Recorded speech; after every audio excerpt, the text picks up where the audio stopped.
Big TV భక్తి సమాచారం WhatsApp ఛానల్లో జాయిన్ అవ్వండి. అన్ని విశేషాలు ఎప్పటికప్పుడు తెలుసుకోండి.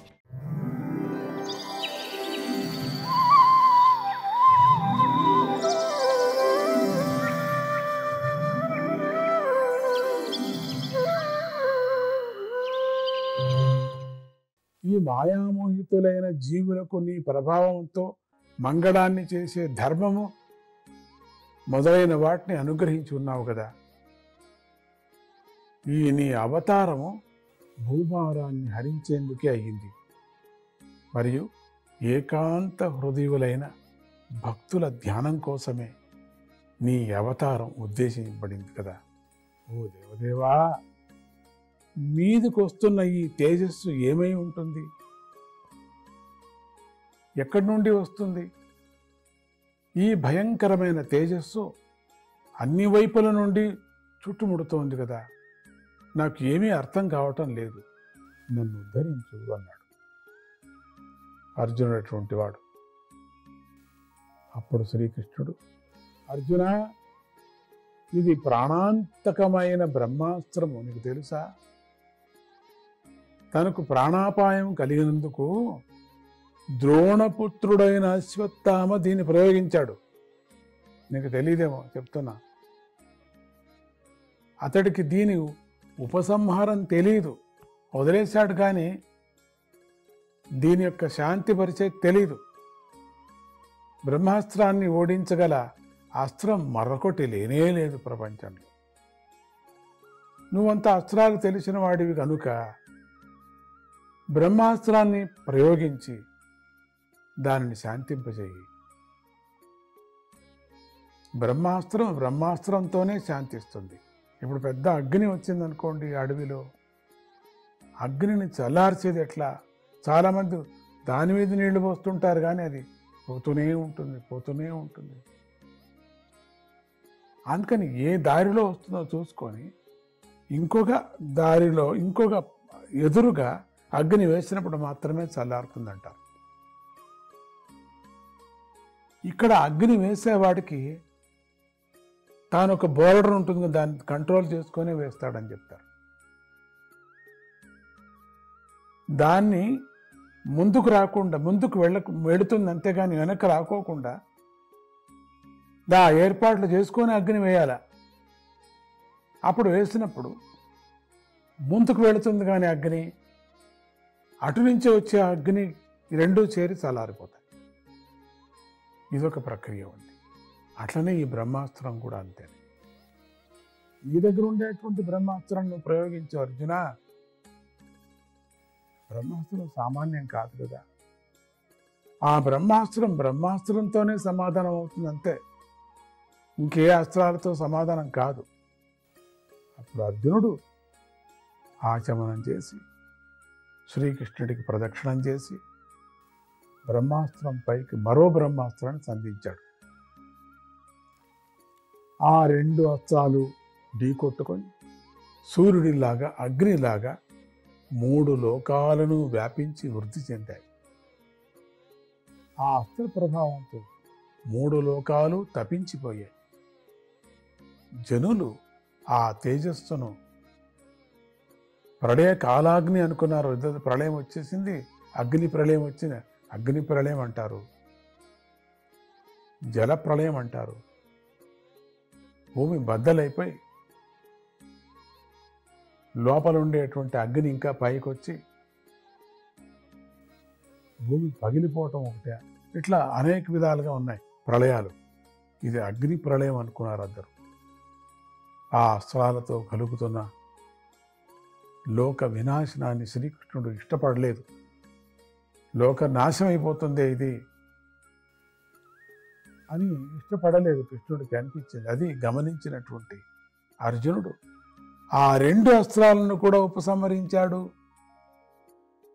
ఎప్పుడు ఒకదానికొకటి కలుసుకుందో రెండు ఒకటే అస్త్రమైంది, ఉపసంహారం చేసుకున్నాడు. అర్జునుడికి ఇతరులు ప్రయోగించిన అస్త్రాలను కూడా ఉపసంహరించగల శక్తి ఉండేది కదా, ఆయనకు గురు అనుగ్రహం ఉండేది. తాను ఉపసంహారం చేసే తరువాత అర్జునుడు కోపించి వేగంగా వెళ్ళి అశ్వత్థామను పట్టుకొని పశువుని కట్టినట్లుగా తాడుతో కట్టివేశాడు.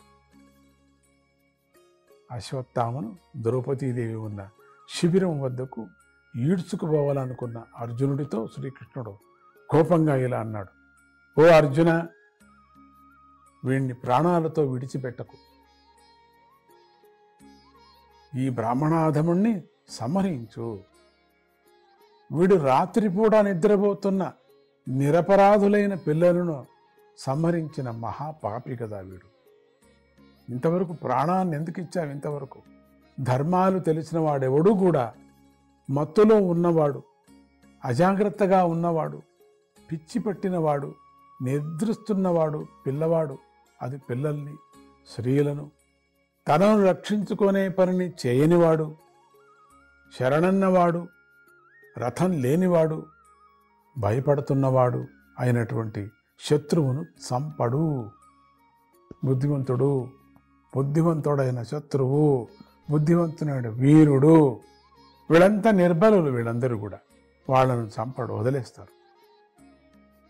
దయలేని ఏ దుష్టుడు తన ప్రాణాలను ఇతరుల ప్రాణాలతో రక్షించుకుంటాడు. అటువంటి వాడిని సంహరిస్తే అది ఆ చచ్చిన వాడికి మేలు చేస్తుంది. ఎందుకంటే అటువంటి వాడు జీవించి ఉంటే వాడి దోషం ఇంకా పెరిగిపోయి వాడు అధోగతిని పొందుతాడు. కనుక నీ సంహారం వీడికి మేలు చేస్తుంది, సంహరించు. అక్కడికి వీడి యొక్క పాపమంతా నాశనం అయిపోతుంది, వీడు చేసిన పాపం. అందుకని వీడిని సంహరించు. అంతేకాక అర్జున, నీ పుత్రులను చంపిన అశ్వత్థామ తలను తెచ్చిస్తానని నేను వింటూ ఉండగా నువ్వు ద్రౌపదితో ప్రతిజ్ఞ చేశావు కదా నువ్వు. అందువల్ల పిల్లలను చంపిన ఈ పాపిని నువ్వు సంహరించు. వీడు తన ప్రభువైన దుర్యోధనుడికి కూడా అప్రియమైన పనినే చేశాడు. దుర్యోధనుడు సంతోషపడలేదు, తెలిసింది వాడికి. అంత సాధారణంగా పాండవుల్ని, పంచపాండవుల్ని అంతా తీసుకొని వచ్చేసి తలకాయలు తీసుకురావటానికి సాధ్యమవుతుందా అనుకున్నాడు. చచ్చే ముందు ఎంత పని చేశాడు వీడు. ఈడు కట్టుకున్నాడు లేండి. ఎందుకంటే వీడిని చంపడం కష్టం కదా. అందుకని వాడే కొని తెచ్చి పెట్టుకున్నాడే. నన్ను తృప్తి పరచడానికి కోసం ఆ పడుకున్నటువంటి పాండవులు అదే ఆకారంతో ఉండిన వాళ్ళని తెచ్చిపెడితే నేను నమ్ముతాను అనుకున్నాడు. పాపం పిచ్చివాడు. తన ప్రభువు కూడా నమ్మలేదు తెలుసా. అప్రియమైనటువంటి పని చేశాడు. వాడేం ఒప్పడు, తన ప్రభువు ఒప్పడు. అటువంటి పని చేశాడు. ఎక్కడైనా పెద్ద పడుకున్న పిల్లల్ని తీసుకువెళ్ళి నరికి తీసుకువేయవచ్చా అని ఈ విధంగా శ్రీకృష్ణుడు అర్జునుడి ధర్మబుద్ధిని పరీక్షించటం కోసమే మాట్లాడుతూ అర్జునుడిని ప్రేరేపించాడు. అయినా కూడా మహానుభావుడైన అర్జునుడు తన పుత్రులను సంహరించిన గురుపుత్రుడైన అశ్వత్థామను సంహరించేందుకు ఇష్టపడలేదు. గురుపుత్రుడు కదా. నాకు నా పుత్రులు ఎంత దుఃఖపెట్టారో, నన్ను వదిలేసి వెళ్ళారో అంత దుఃఖమే అవుతుంది కదా వీడిని సంహారం చేస్తే. గురుపుత్రుడు కదా, మా గురువుకు పుత్రుడు కదా. నాకు పుత్రులు చచ్చారో అని శిక్ష వీడికి వేస్తే వీడు కూడా గురుపుత్రుడు కదా. తర్వాత అర్జునుడు అశ్వత్థామను ఈడ్చుకుపోయి దుఃఖిస్తున్న ద్రౌపదికి అప్పచెప్పాడు. సాధ్యమైన ద్రౌపది ఆ విధంగా పశువులాగా ఈడ్చుకొని రాబడి తాను చేసిన పని వల్ల జుగుప్సుతో తలదించుకొని ఉన్న గురుపుత్రుడైన అశ్వత్థామను చూసి దయాదృష్టితో నమస్కరించింది. చూసారా, ఆవిడ వాడిని తల తనాలా అనే విధంగా ప్రతిజ్ఞ చేసి వెళ్ళాడు. అది కూడా ఇష్టమైంది ఆ సందర్భంలో. కానీ ఇప్పుడు ఆ శాంతించింది మహాతల్లి. అమ్మనే కదా ఎప్పటికీ కూడా.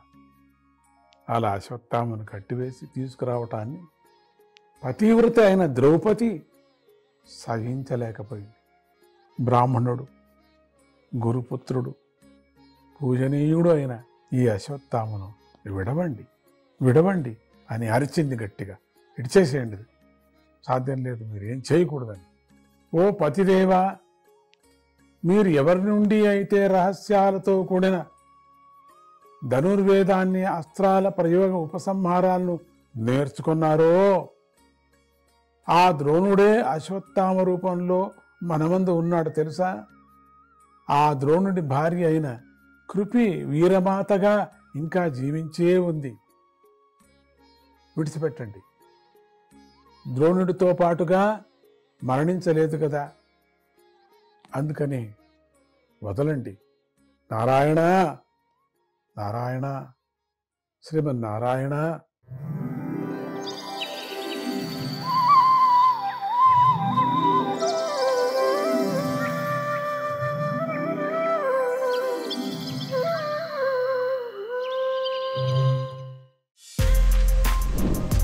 For more videos like this, subscribe Big TV channel.